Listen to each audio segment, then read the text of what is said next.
Randy, there are no shortages of top 10 lists out there on this YouTube universe.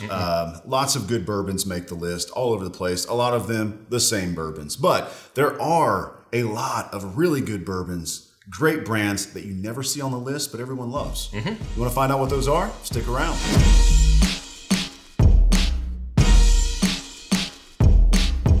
All right, Wes, so recently we did a survey because we like to crowdsource some of our list inside BRTC, Bourbon Real Talk Community. And we asked the people, what were the undervalued bourbons? Yeah. And as I was going through the data, I started to realize that as I was tallying the votes, that there were a couple of brands that people drink all the time that only got 1 or 2 mentions. Yeah. And then there were a handful of the more sexier, more appealing inside the whiskey enthusiast world that got all the votes. Yeah. And it made me think, are there whiskeys out there that the newer people are overlooking simply because they don't make the top 10 list, but everybody drinks them and everybody pretty much thinks they're great? Yeah, I mean, there are, to answer your question, because a lot of those new folks, what do they do first? They go on YouTube and they look at top 10 lists and they write those names down in their phone and they go to the liquor store and they find those bottles and they buy those bottles and they form their opinions based on what a lot of these top 10 lists are saying. But like you said, a lot of us who are experienced whiskey drinkers, those aren't usually our dailies. No. Very rarely are those top 10 bourbons our daily staple drinks. We typically will be drinking bourbons a lot more often than what you'd find in those top 10. So we're here to talk about those. So per the usual, we have to do some disclaimers. First off, everybody needs to understand that these are going to be widely available products. So we're not talking about the allocated stuff. And they are products that people drink frequently, but for whatever reason, don't stand out in people's minds. Sure. Yeah. These are the whiskeys you'll find on your next flight. I mean, they're everywhere. Okay. You can find them at the store, find them at the restaurants, find them at any bar. And so this is something that you should have no trouble finding. It's also important to understand that these are our opinions. This was not necessarily crowdsourced. Everything that's on this list got mentioned by somebody in the undervalued bourbons, but didn't get a bunch of votes. So these are our opinions. If your favorite's not in there, that's totally okay. You don't have to agree with us. Yeah. So let's jump into the brands. Yeah, I think we should get right into it. So my number one, and I get that this is a bourbon list. Yes. Is Jack Daniel's. Right?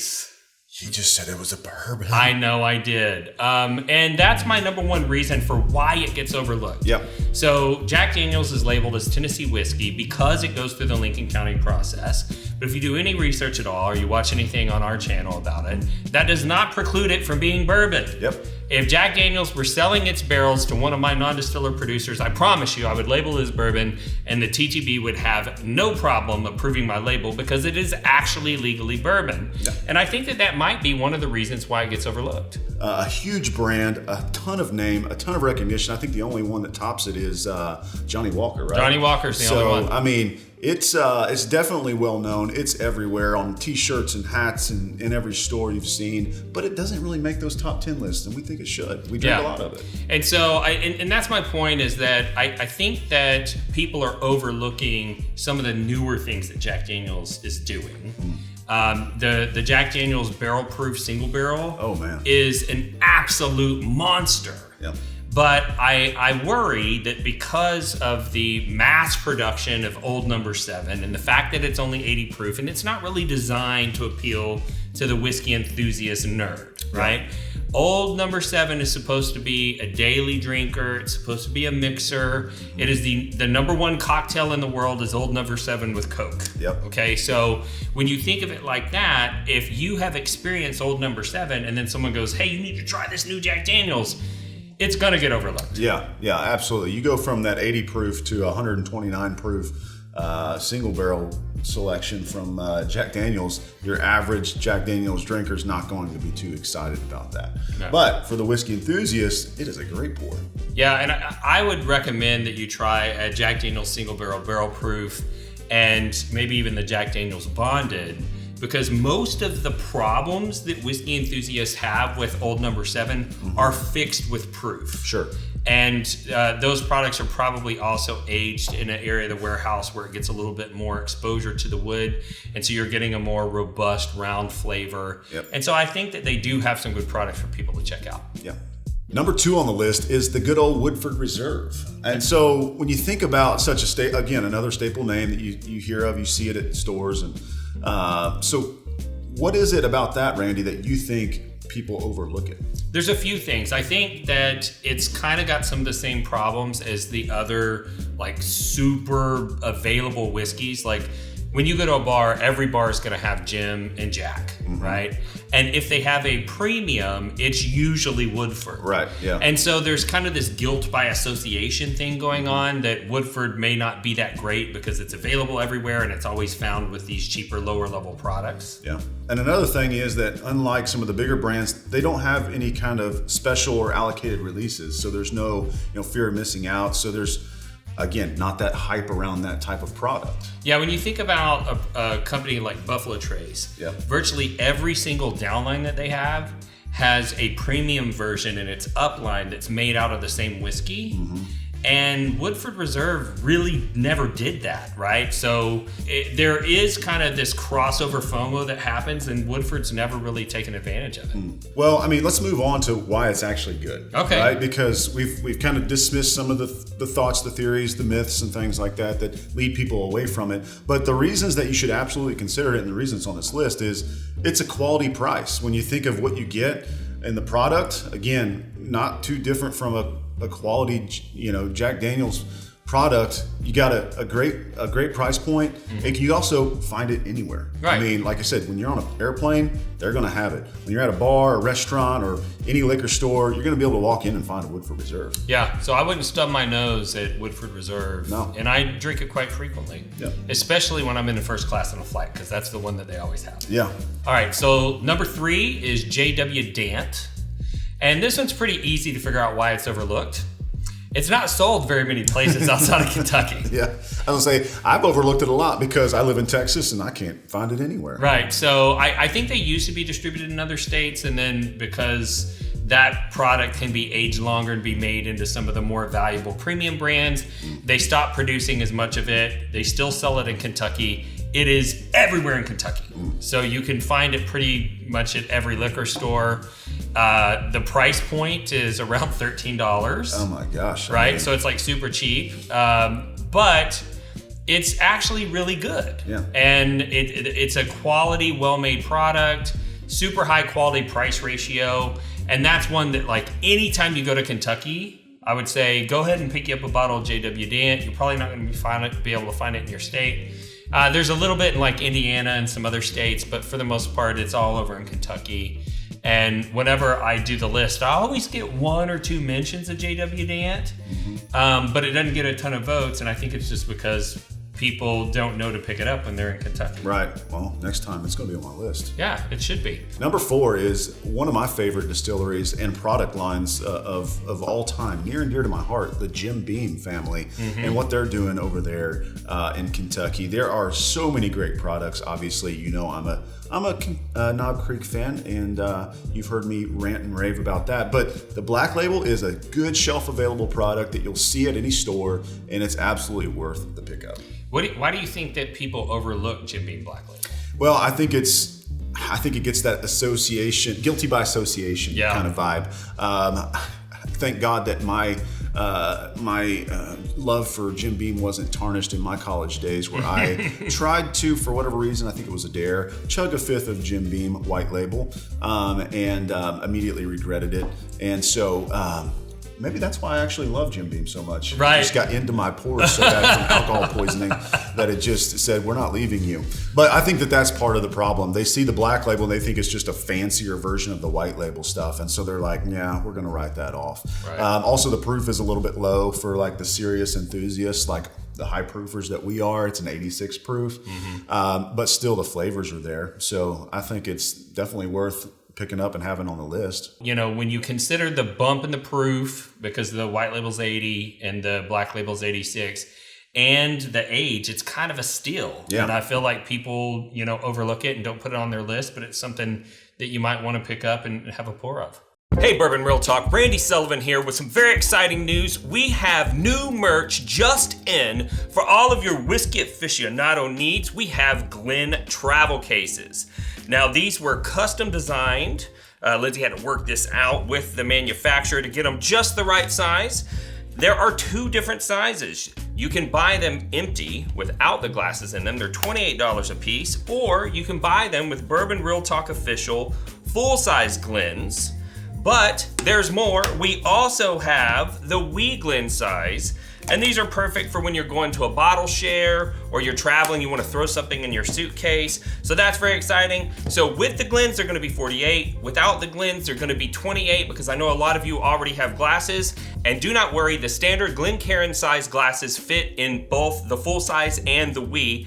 In addition to that, we have finally gotten in our Glen toppers. So if you've ever been to a bottle share and you are walking around and talking with people, especially if you've purchased one of our lanyards, you're gonna want one of these bad boys. It's got a little rubber gasket on it. If you are setting up for a tasting and people are going to be coming over later, this is very convenient to keep things out of the whiskey so that you can pre-pour, but it also keeps you from spilling in public. So go check that out as well. And for those of you who do not like to drink your whiskey neat, you like to drink out of a rocks glass, we now have Bourbon Real Talk Official etched rocks glasses for you, available on the website.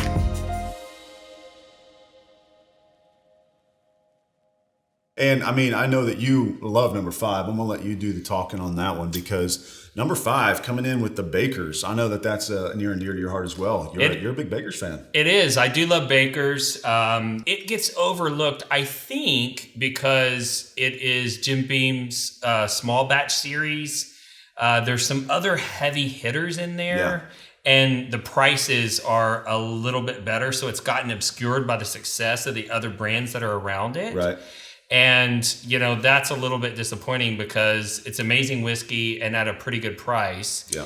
Another thing is, in 2019, they kind of rebranded and they went from being the small batch to make it a single barrel. Yeah. And along with that came a massive price increase, right? So I think that they started to realize that their whiskey was worth more money than they were able to charge for it. Under the current branding, so they rebranded into this packaging, and it's kind of interesting. You know, obviously single barrels have a little bit more appeal to the whiskey nerds, so maybe they're going to be willing to pay, you know, a little bit more. Yeah. And so I think that this is one that, you know, the maturation process, you get to see the variance from barrel to barrel, so there's a little bit of appeal there. And then at 107 proof, it's solid. Yeah, I mean, 107 proof is worth the chase in itself. The value for a single barrel at its age and the proof, I mean, it's definitely one that should not be overlooked. Awesome. And number 6, I have right here, Maker's Mark. And for being such an iconic bottle with the dripping red wax, believe it or not, it is still overlooked on a lot of top 10 lists. Sure. So widely available, like a lot of these other products, that it kind of just blends in from time to time, even though it does have that iconic bottle. Yeah, and I think that Maker's Mark is also plagued with the same problem that Woodford has, in that they haven't had a lot of allocated special releases, so they don't have the crossover FOMO. It's not like Maker's Mark has a, 17-year age stated special release that they did that no one could get, and they're like, well, I'll buy the regular Maker's Mark because I can't find it. And so I think that might have been a mistake on their part. Of course, they're everywhere, so it's not like they're hurting for sales. But in terms of why it gets left off the list, I think that that's probably part of the issue. Yeah, and I think also you've got this consistent that you're hearing with a lot of these brands is this preconceived, like this ingrained in your mind from back in the day thought of some of these brands, and Maker's Mark fits right in there with, it's just a basic your old dad's old cheap whiskey. Sure. Right. And so, but now they have some higher proof offerings. Right. And so I think that's what changes it. And that's why it's on our list, is because it is an actually great product. And considering some of the newer offerings that they have that have been coming out, like this 101 and the cask strength stuff, I mean, it's absolutely a great pour. Yeah. It's a high quality price ratio. Another thing to consider is it's a wheated bourbon. Yeah. And so most bourbons their flavor grain is rye, but the most popular bourbon, which would be Pappy Van Winkle, is a wheated bourbon. And Pappy Van Winkle consulted with Bill Samuels, who created the brand, to help him come up with his wheat-based mash bill. Sure. And so it is a easy to find wheated bourbon. You don't have to pay a fortune for it. Now that they have the 101 and the cask strength, They're full flavored, and I fully recommend them. Absolutely. Number 7 is another one, obviously, that's coming out of Kentucky strong, and it's that Heaven Hill Distillery bringing us the Larceny. Larceny. You hear the barrel proof stuff, they'll get thrown on a list, or you'll hear, some of the private barrel stuff that they have. But the Larceny pour is definitely overlooked and overshadowed by these other Heaven Hill products like the Old Fitz and the even Heaven Hill Bottled in Bond, for that matter. Some of those higher premium stuff, just because the 92 proof of the Larceny is a little low for some enthusiasts, and so they skip right over it. Right, and that's kind of an issue. And Heaven Hill has so many different brands, and they make some other premium versions of the Larceny, but people don't have the crossover appeal association because they don't know that Old Fitzgerald is the same mash bill as Larceny. Yeah. So it's kind of like, for a long time, E.H. Taylor small batch was on the shelf. You could buy it. And the E.H. Taylor barrel proof became super popular. And once that started to disappear, people started buying the small batch because they couldn't get the barrel proof. But because they don't share that name, there's no crossover appeal. So I think that's holding it back a little bit. But overall, the Larceny has a really high quality price ratio. It is only 92 proof, but that's enough. And at its price point, it's like, you can't be mad at it. Yeah, and it's another easy to find, affordable wheated bourbon. Right. A blend of 6 to 12 year barrels, so relatively good value there compared to the Maker's Mark 4 to 7 year. Right. And so both wheated bourbons, but the Larceny, price point wise, they're pretty similar, but you're getting a lot more age with the Larceny, so I think it's a good value. Yeah. So all in all, if you are looking for something available, affordable to drink, and want to get away from those typical top 10 list bourbons, then consider some of these 7 that we've laid out here for you today, because these are ones, again, that fall under the radar often because they blend in with the other bottom shelf available products. But to be honest with you, for a lot of us whiskey enthusiasts, these are stuff that we're drinking every day. Well, that about sums it up. Yeah. It's time to tell you about the show philosophy. We here at Bourbon Real Talk are about bringing people together around spirits. Boom. And that's something that's personally important to me because I did lose my brother to suicide in 2014. And in the aftermath of all of that, I was trying to find a way to help people to feel connected so that they didn't feel the way that my brother did whenever he made that decision. And I thought about suicide prevention speaking, and I looked into several different things. But it was during that time frame that I started to really see the connected power of whiskey as I got more involved in the whiskey enthusiast community. And that's part of the reason why I started this channel, because I figure if I get you connected to whiskey, the whiskey's going to do the rest and get you connected to others so that you feel that sense of community and you know that there are people around you that care about you. But in that process, I did get more involved in the enthusiast community, participating in other forums. And we saw a lot of bad stuff out there. Yeah. Troll behavior. That's why we started the Bourbon Real Talk community. Exactly. It's a safe place for you to come and be who you are, wherever you're at in your journey, whatever you like, wherever your palate enjoys. That's okay there. There's no whiskey trolls. No whiskey trolls.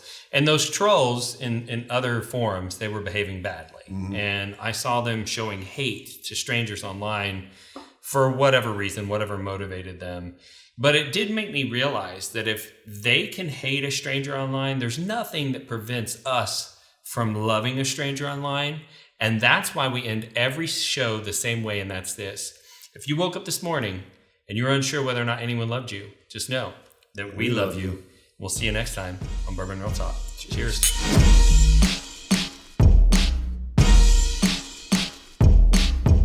Don't pull so ass.